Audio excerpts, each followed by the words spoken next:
Assalamualaikum warahmatullahi wabarakatuh. Apa kabar? Kembali berjumpa dengan saya Hirsman Arif dari Forum News Network. Kontroversi dari keputusan Pengurus Besar Nahdlatul Ulama untuk menerima konsesi tambang dari pemerintah, bahkan sudah secara resmi mengajukan konsesinya kepada pemerintah, ini masih terus bergulir.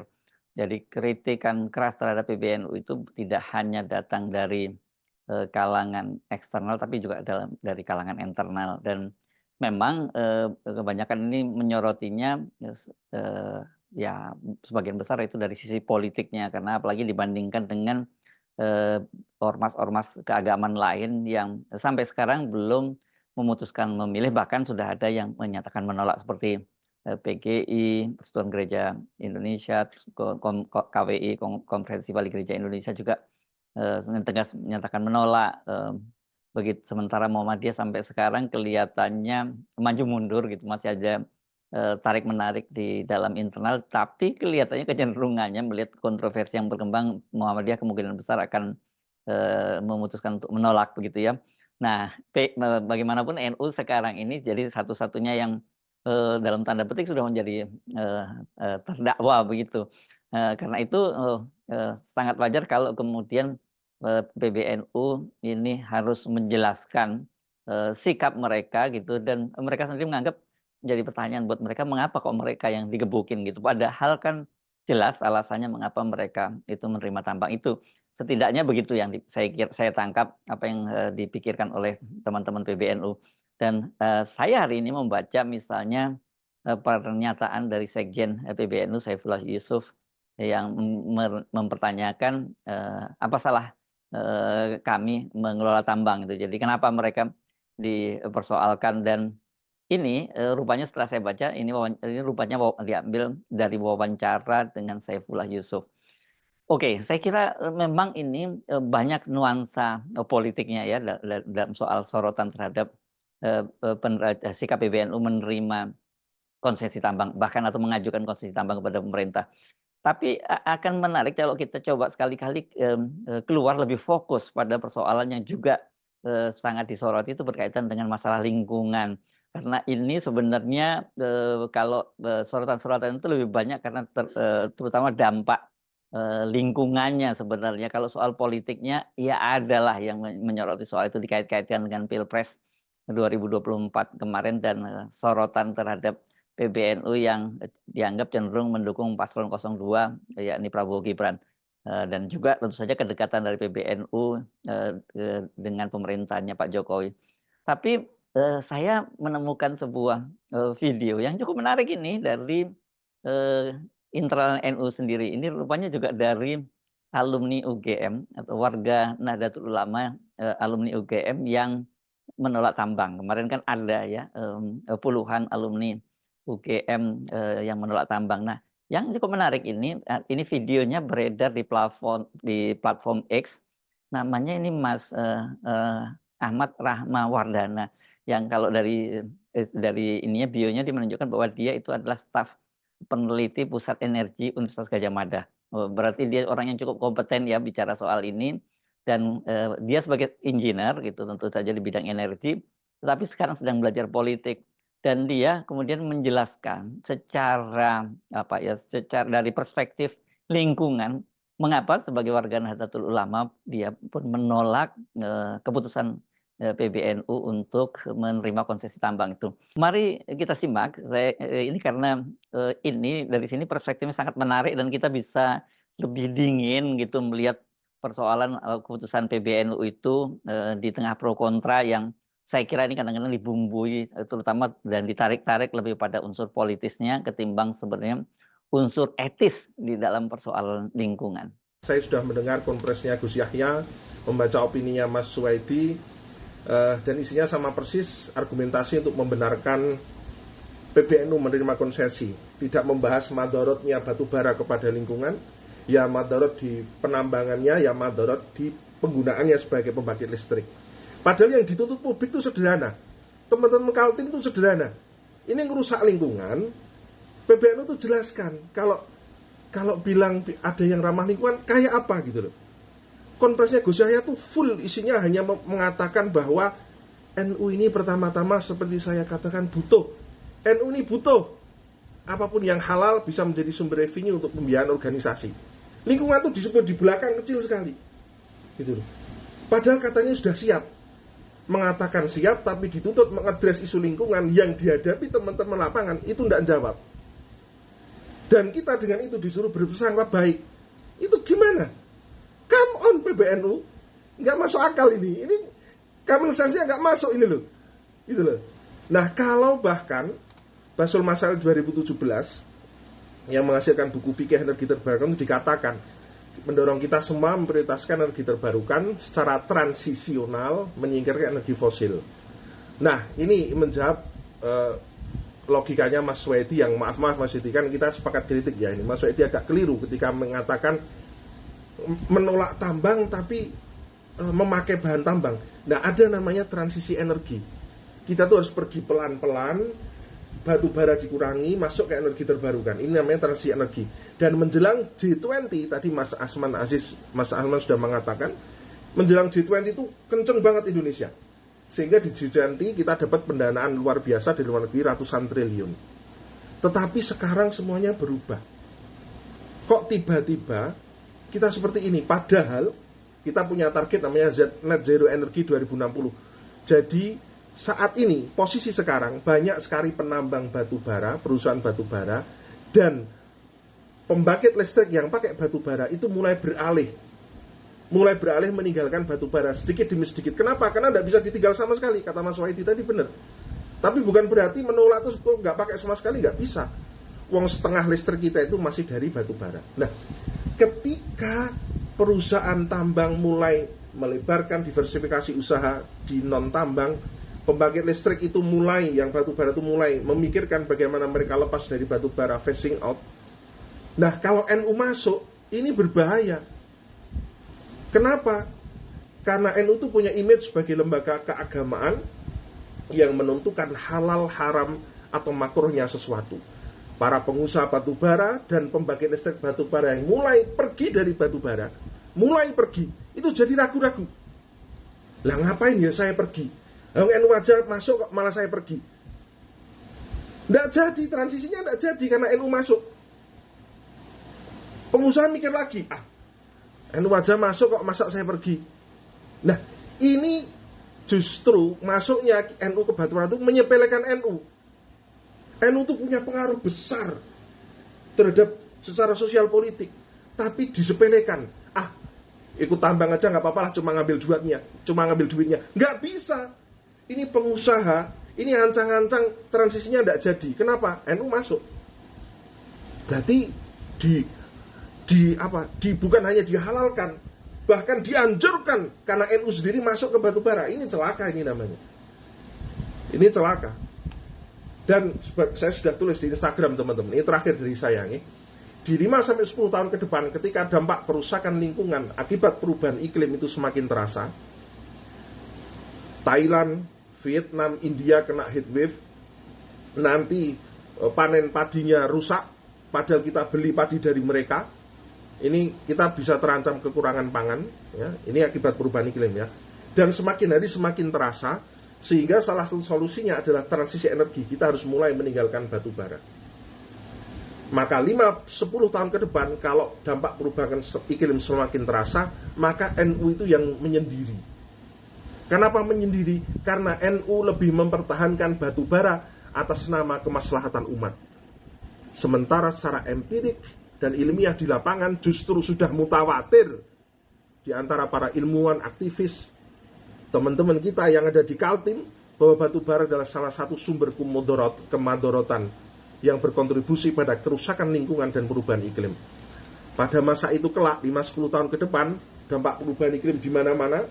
Pertanyaannya, apakah NU dengan gagah berani melakukan putar balik, nutup tambangnya, yang sebenarnya bisa dilakukan sejak sekarang, atau pilihan kedua, NU malah secara fikih menghalalkan penambungan batu bara dan menjemput takdir katastrofi perubahan iklim.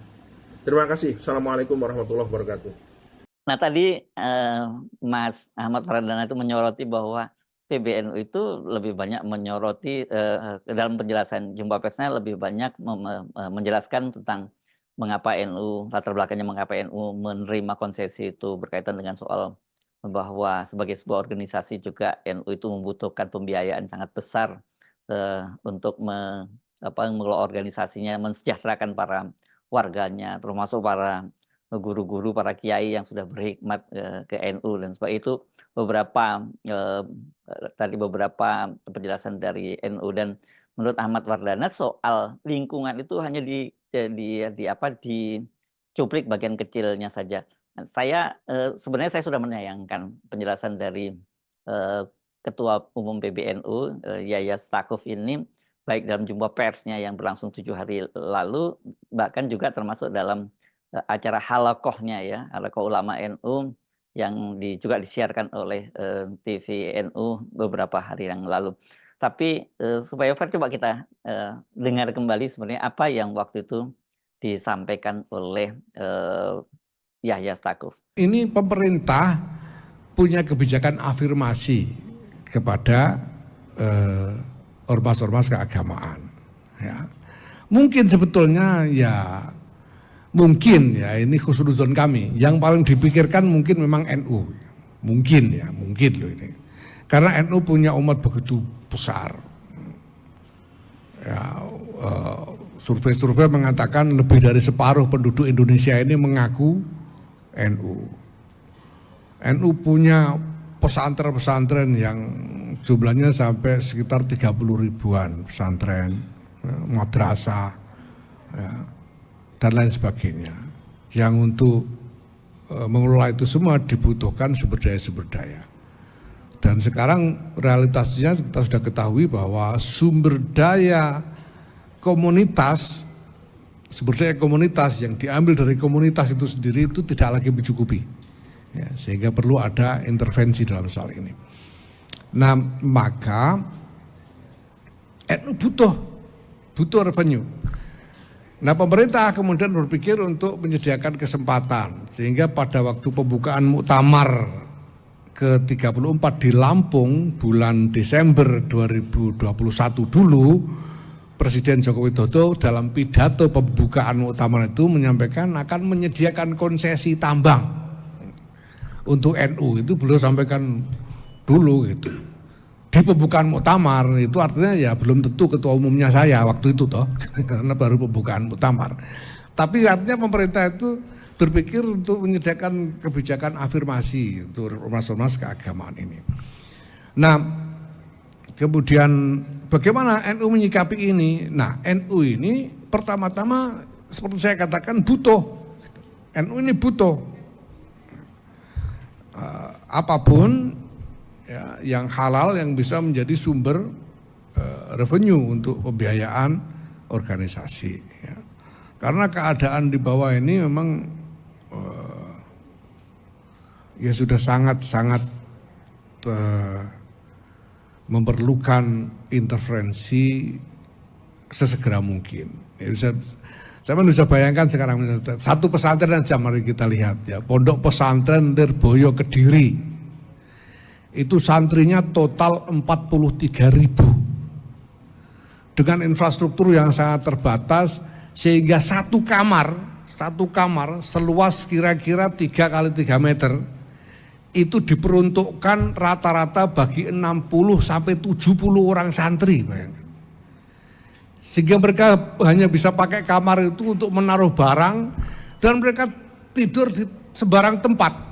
Untuk tidur mereka harus tidur di emperan kelas, di masjid, di sembarang tempat karena tidak ada fasilitas kamar untuk tidur. Nah, kalau kita nunggu afirmasi pemerintah yang langsung itu nanti harus berhadapan dengan macam-macam parameter birokrasi yang pasti lama sekali. Undang-undangnya gimana, aturannya gimana dan seterusnya. Nah, kami karena selama ini NU ini secara langsung engage dengan mereka, kami mengetahui persis bagaimana cara memperlakukan, bagaimana melakukan intervensi yang strategis untuk menghadapi masalah-masalah seperti ini. Kita misalnya juga punya muslimat NU itu mengelola ribuan Taman Kanak-kanak dan Raudatul Atfal. Dan banyak itu, ribuan taman kanak-kanak Raudatul Atfal itu, guru-gurunya itu cuma diberi honor yang sangat minimal. Saya tahu sendiri, ada yang cuma 150.000 sebulan honor guru Raudatul Atfal ini. Nah kalau nunggu, dan ini kan semua ini inisiatif komunitas sendiri yang bikin, ditopang dengan kapasitas komunitas, ya gurunya sih ikhlas semua gitu. Ikhlas semua, cuma ya yang lihat itu kan ya enggak tega sebetulnya. Nah komunitas sudah enggak punya lagi kapasitas yang lebih untuk memberi topangan lebih kuat. Nah hal begini ini yang membuat kami dalam keadaan memang butuh sekali. Nah kami memang seperti saya sampaikan tadi sudah membuat ikhtiar-ikhtiar, tapi membuat perusahaan baru yang dijamin ini sungguh-sungguh nanti revenue-nya masuk ke organisasi, bukan kepada individu-individu gitu ya. Sehingga misalnya kalau saya nanti selesai masa bakti saya ini tidak bisa saya bawa pulang perusahaannya itu, jadi tetap jadi miliknya NU. Ini kita sudah desain sedemikian rupa. Nah ini kan juga harus perlu waktu sampai ini betul-betul menghasilkan revenue yang signifikan. Nah maka ketika pemerintah memberi peluang ini, membuat kebijakan reformasi ini, kami melihat sebagai peluang dan segera kami tangkap. Wong butuh gimana lagi gitu. Segera kami tangkap, sehingga kami memang sudah mengajukan, begitu pemerintah mengeluarkan revisi PP nomor 96 tahun 2021 yang memungkinkan untuk ormas keagamaan mendapatkan konsesi tambang, kami juga kemudian mengajukan permohonan. Ya. Nah sekarang masih berproses, ya, misalnya untuk peraturan presiden dan lain-lain kita lihat nanti. Nah kemudian apakah NU punya sumber daya? Lah ini bendahara umum kami ini pengusaha tambang juga, gitu, dan dia tentu tidak sendirian, bukan hanya soal bahwa dia sendiri pengusaha tambang, tapi sebagai pengusaha tambang dia punya jaringan bisnis di antara ya komunitas pertambangan ini, sehingga saya kira akan ada ruang yang memadai bagi NU untuk membangun kapasitas usaha pertambangan ini.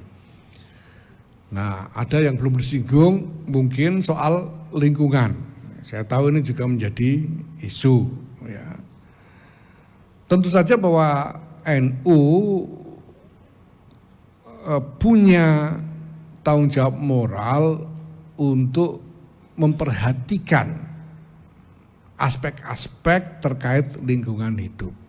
Saya sendiri itu, saya pribadi sejak 2016-2017, saya sudah berusaha menaikkan wacana tentang perlunya konsensus nasional tentang ekstraksi sumber daya alam.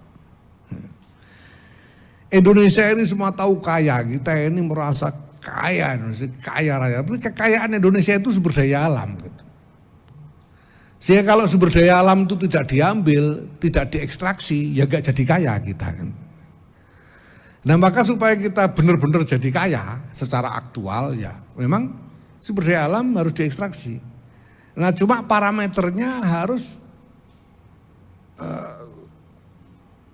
memenuhi